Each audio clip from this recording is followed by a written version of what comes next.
Hello guys.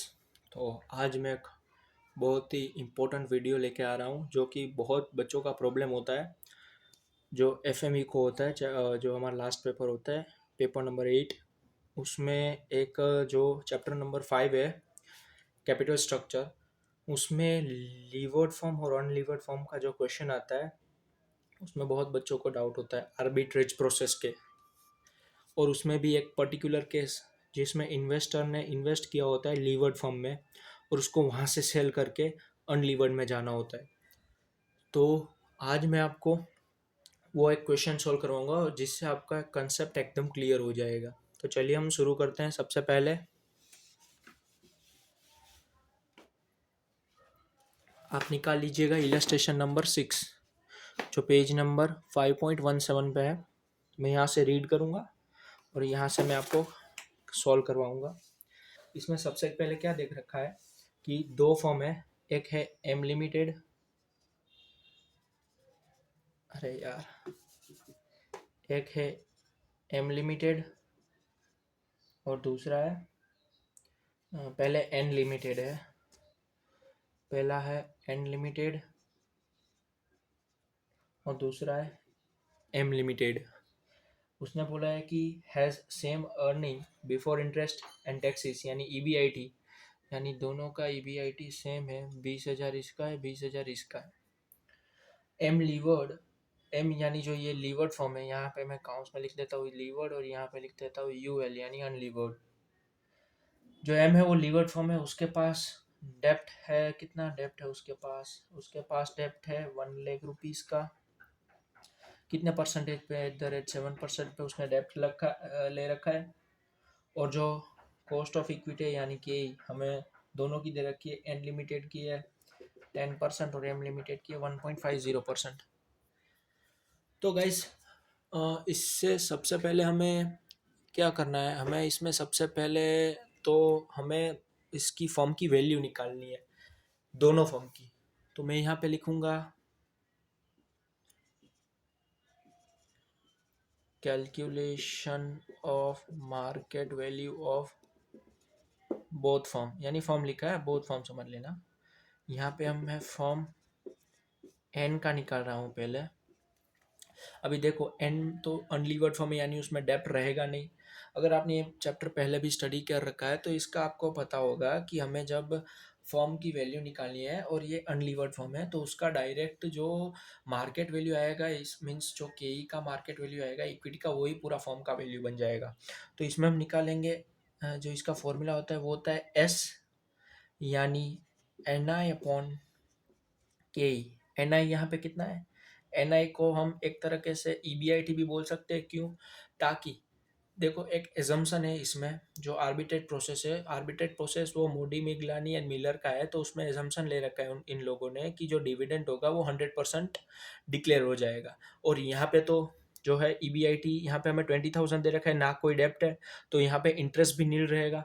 Interest भी नील रहेगा यानी टैक्स का तो उसमें उस वैसे भी एजम्पशन होता है कि टैक्स तो कहीं में भी नहीं लेना, यानी टैक्स नहीं कटेगा।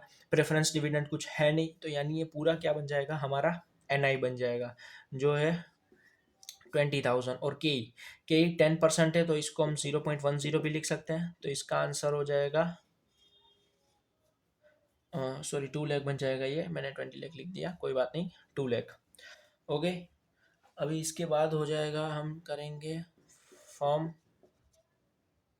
एम का market value fine. Form M के मार्केट वैल्यू में दोनों है, डेप्ट भी है और इक्विटी भी दे रखा है इन्होंने। सबसे पहले याद रखना, हमेशा डेप्ट का निकालेंगे।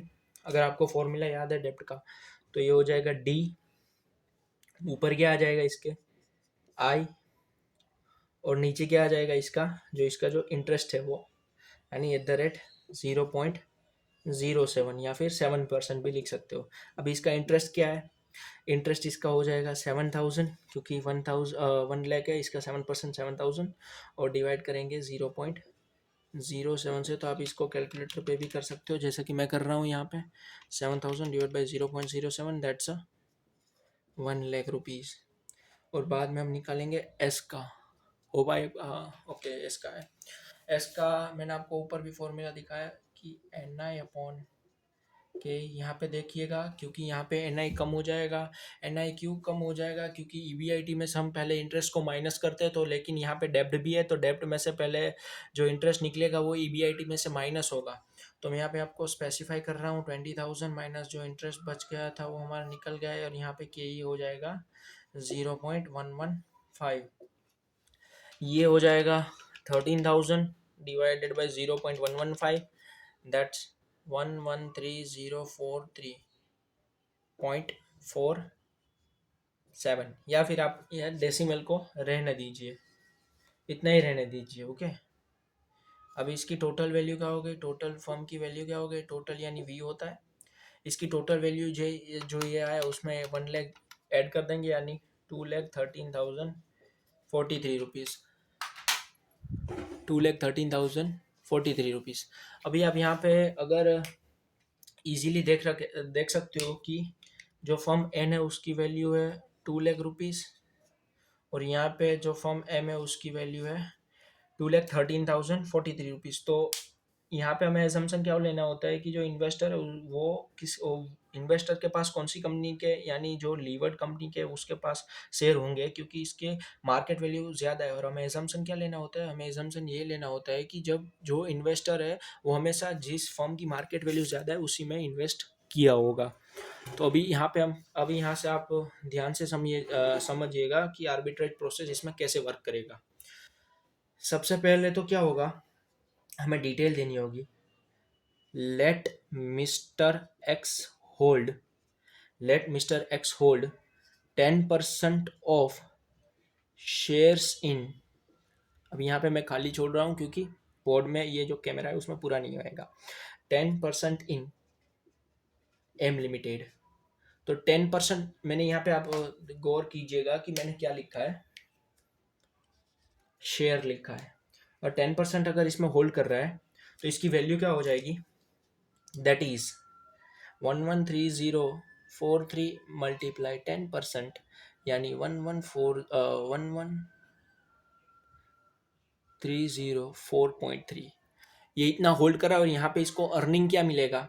अगर आपने क्वेश्चन को रीड किया है तो उसमें ईबीआईटी 20,000 था, तो इसको क्या मिलेगा कि एंड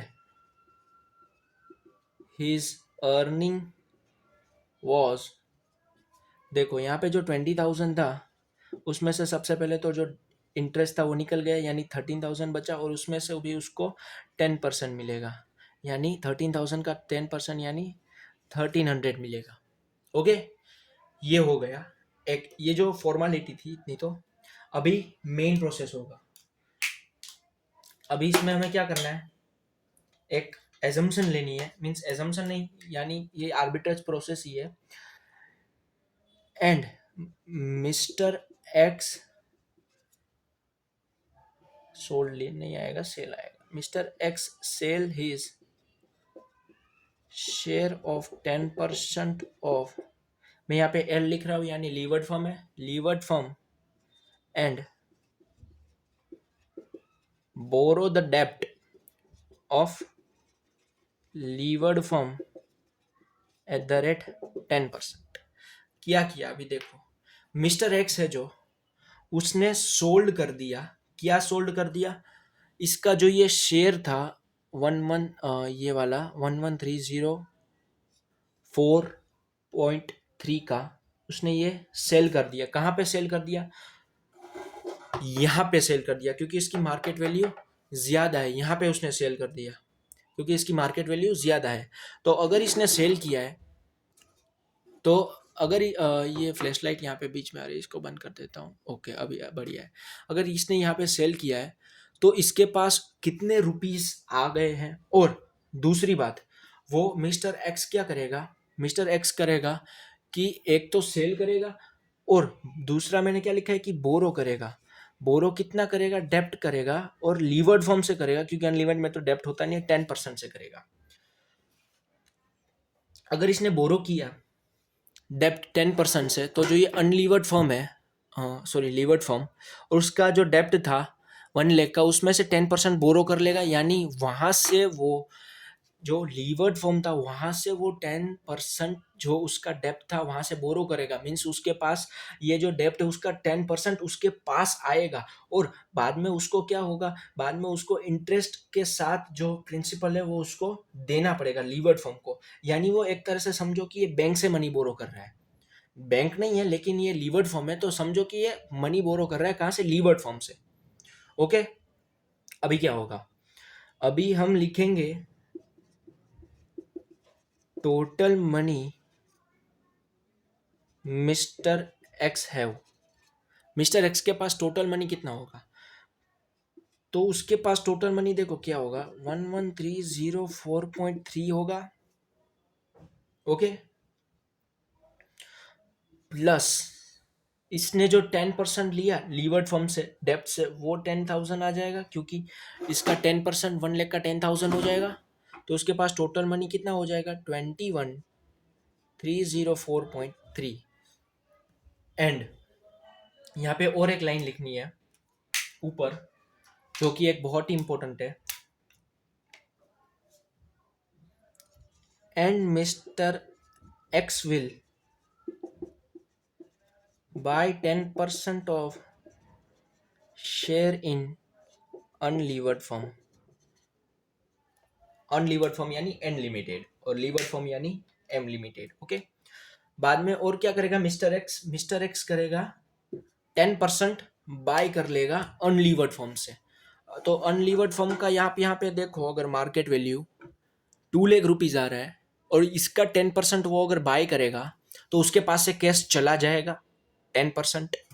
2 लाख का 10% होता है 20,000। तो यहाँ पे हम और करेंगे the less invest in levered firm share, जो है 2 लाख का 10% यानी 20,000, तो उसके पास कैश कितना बच गया, 1304.3। इतना कैश उसके पास बच गया है अभी भी। अभी मैं आपको जो आर्बिट्रेज प्रोसेस हुआ उसका मैं आपको मैजिक दिखाता हूं। अभी देखो,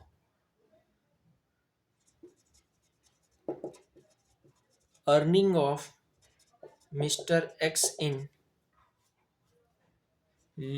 अनलीवर्ड, यहाँ पे अनलीवर्ड फॉर्म क्या होगी इसकी अर्निंग, और ये अर्निंग है मींस नेट अर्निंग है ये। यानी नेट अर्निंग का मतलब ये हुआ कि उसके पास जितना भी पैसा आएगा उसमें से उसने भी जितना पैसा दिया है किसी को भी वो माइनस कर देंगे। तो देखो इसने यहाँ पे कितना इन्वेस्ट किया है, 20,000 इन्वेस्ट किया है लीवर्ड फर्म में। तो अगर उसको 20,000 इन्वेस्ट किया है तो उसका जो ईबीआईटी था, लीवर्ड फर्म का जो ईबीआईटी था ये 20,000, उसका भी 10% उसको मिलेगा। ओके, तो अर्निंग क्या होगा इसका, 20,000 इंटू 10% यानी 2,000 इसको मिलेगा। सॉरी, इसको 2,000 यहाँ पे मिलेगा। लेकिन अगर आपको ध्यान हो तो यहाँ पे मैंने लिखा था बोरो द डेप्ट of levered firm at the rate 10%। इसका मतलब था कि उसने पैसे लिए, मैंने आपको वहां पे भी बोला था कि इसने पैसे लिए तो इसको इंटरेस्ट देना पड़ेगा। तो जो नेट अर्निंग है उसमें से माइनस होगा less interest of levered firm, जो कितना होगा, इसने बोरो कितना किया था, 10% किया था, जो था 10,000 इंटू 7%, तो इसका हो गया 700। तो हमारा रिजल्ट क्या आ गया, नेट। आप देखो उसकी नेट अर्निंग देखिए आप उसका 1,300। अगर आप इस नेट अर्निंग को यहां से नेट अर्निंग से कंपेयर करोगे, अगर आप इस नेट अर्निंग को यहां से कंपेयर करोगे तो दोनों की नेट अर्निंग भी इक्वल है ना। ये 1,300 जो था ये लीवर्ड फर्म में कमा रहा था मिस्टर एक्स, और बाद में मिस्टर एक्स ने जब वहां से सेल कर दिया, और बाद में जब अनलीवर्ड फॉर्म में आ गया तब भी वो 1300 ही कमा रहा है। और अगर आपने गौर किया तो ये उसके पास सरप्लस मनी भी बच गया। अगर आपने गौर किया तो इसके पास सरप्लस मनी भी बच गया 1304.3। तो ये आर्बिट्रेट प्रोसेस था कब का, जब इन्वेस्टर लीवर्ड फॉर्म में होता है और उसको अनलीवर्ड फॉर्म में ट्रांसफर होना होता है। तो ये उसका आर्बिट्रेट प्रोसेस था जो बहुत बच्चों को प्रॉब्लम में आता है। तो अगर आपको ये वीडियो अच्छा लगा तो लाइक शेयर एंड सब्सक्राइब ज़रूर कीजिएगा। Thank you.